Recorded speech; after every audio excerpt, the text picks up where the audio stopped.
নমঃ ভগবতে বাসুদেবায়। শ্রীমদ্ ভগবদ গীতা অথ গীতার প্রথম অধ্যায় অর্জুন বিষাদ যোগ। আমরা তৃতীয় নম্বর শ্লোকের প্রথম লাইনটা দেখতে পাচ্ছি এবং প্রথমে আছে পশ্যো এতম। আমরা জানি শিক্ষার্থী বন্ধুরা, যদি কোনো বর্ণের সাথে জ ফলা থাকে তার জন্য ই অ হয়ে থাকে, তবে যদি সেই বর্ণের সাথে কোনো কার চিহ্ন থাকে তাহলে ই অ এই শেষের অ পরিবর্তিত হয়ে কার চিহ্নের উচ্চারণটা হয়ে থাকে। তাই আমরা এখানে উচ্চারণ করব পশ্যই তাম। কোনো শব্দের শেষে অনুস্বর থাকলে আমরা অর্ধেক ময়ের মতো উচ্চারণ করে থাকি। এটা সংস্কৃত শুদ্ধ উচ্চারণ পশ্যেতম। এরপর আছে পাণ্ডুপুত্রানাম আচার্য। আমরা এই শব্দটাকে দুইটা ভাগে ভাগ করব। এর অর্থ হচ্ছে যে আমরা এই লাইনটাকে যদি দুইটা চরণে ভাগ করি, এখানে আমরা দেখতে পাচ্ছি 16টা বর্ণ রয়েছে। এই 16টা বর্ণকে আমরা 8টি বর্ণে এক একটা চরণে ভাগ করব। সেই জন্যে আমরা এখানে পাণ্ডুপুত্রানাম পর্যন্ত প্রথম চরণটা নেব। তাহলে প্রথম চরণের উচ্চারণটা হবে পশ্যো এতম পাণ্ডুপুত্রানাম এবং পরবর্তীতে আচার্য, এখানে আচার্য। এখানে আমরা জানি শিক্ষার্থী বন্ধুরা, জ ফলা এবং অন্তস্থ জ এর উচ্চারণ একই। তাই এখানে যেমন অন্তস্থ জর কারণে আমরা বলছি ই অ, আর রেফের উচ্চারণটা উক্ত বর্ণের আগে হয়, সেই জন্য আচার্য। এবং এর পরবর্তী চরণের শুরু হবে আচার্য, এরপর মহতিম। শেষে অনুস্বর থাকার কারণে অর্ধেক ময়ের মতো উচ্চারণ আসবে এবং শেষে আছে চমুম। আচার্য মহতিম চমুম।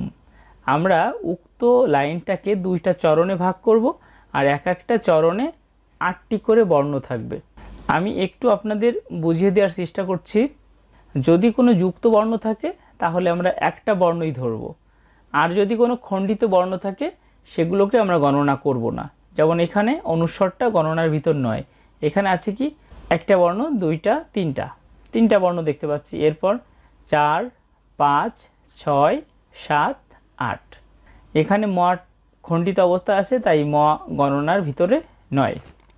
এখানে আমরা আকারটা আমরা গণনার ভিতর নেব। 1, 2, 3, 4, 5, 6, 7, 8। এখানে অনুস্বর এবং এখানে হসন্তযুক্ত ম, এই দুইটাকেও গণনার ভিতর রাখা হয়নি। তাই আমরা প্রথম লাইনটা দুইটা চরণে ভাগ করে উচ্চারণ করব। পশ্যো এতম পাণ্ডুপুত্রানাম আচার্য মহতিম চমুম। বন্ধুরা, আমরা চলে যাব দ্বিতীয় লাইনে।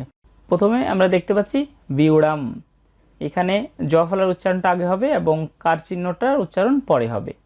ই উ বিউ রাম এবং শেষে অনুস্বর থাকার কারণে অর্ধেক ম, বিউড়াম। দ্রুপদ পুত্রেণ, এটা আমরা একটা চরণের ভিতর নিয়েছি। এরপর আছে তব শিষ্যেন।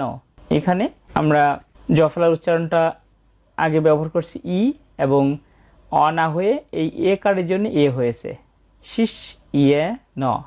এরপর আছে ধীমতা। একদম প্রাঞ্জল ভাষায় আপনাদের বোঝানোর চেষ্টা করছি। নিচের লাইনটাকে আমরা দুইটা চরণে ভাগ করে উচ্চারণ করছি। বিউড়াম দ্রুপদ পুত্রেণ তব শিষ্যেন ধীমতা। আমরা তাহলে পুরো শ্লোকটাকে একবার উচ্চারণ করি। পশ্যেতম পাণ্ডুপুত্রানাম আচার্য মহতিম চমুম বিউড়াম দ্রুপদ পুত্রেণ তব শিষ্যেন ধীমতা। এই শ্লোকটা মূলত সঞ্জয় উবাচ, তবে অভিব্যক্তিটা হচ্ছে দুর্যোধনের।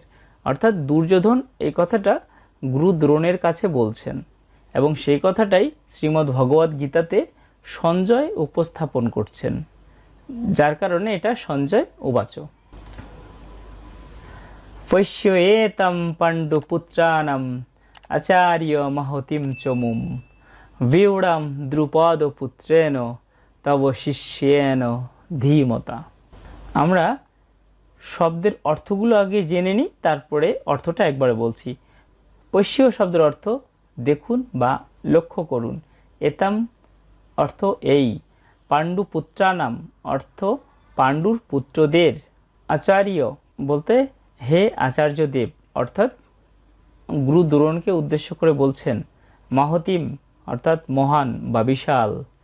চৌমম শব্দের অর্থ সৈন্য দল। আমরা দ্বিতীয় নাম্বার লাইনের অর্থটা জেনে নেব। বিয়োরাম অর্থ বুহে অবস্থিত। দ্রুপদ পুত্রেণ অর্থ দ্রুপদের পুত্র কর্তৃক। তব অর্থ আপনার বা তোমার। শিষ্যেন অর্থাৎ শিষ্যের দ্বারা। ধীমতা অর্থ অত্যন্ত বুদ্ধিমান। আমরা শব্দের অর্থগুলো জেনে নিলাম, এবার এর বাংলা অর্থটুকু একবারে জেনে নেব।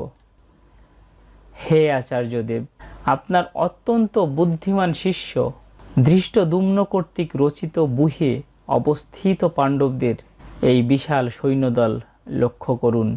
আমরা 3 নম্বর শ্লোকের শুদ্ধ সংস্কৃত উচ্চারণ এবং এর বাংলা ভাবার্থ অর্থাৎ বাংলা অর্থটা জেনে নিলাম। আপনারা সকলেই ভালো থাকুন, সুস্থ থাকুন এবং প্রত্যহ গীতা পাঠ করুন। সকলের সুস্বাস্থ্য এবং মঙ্গল কামনা করছি। জয় গীতা। হরে কৃষ্ণ।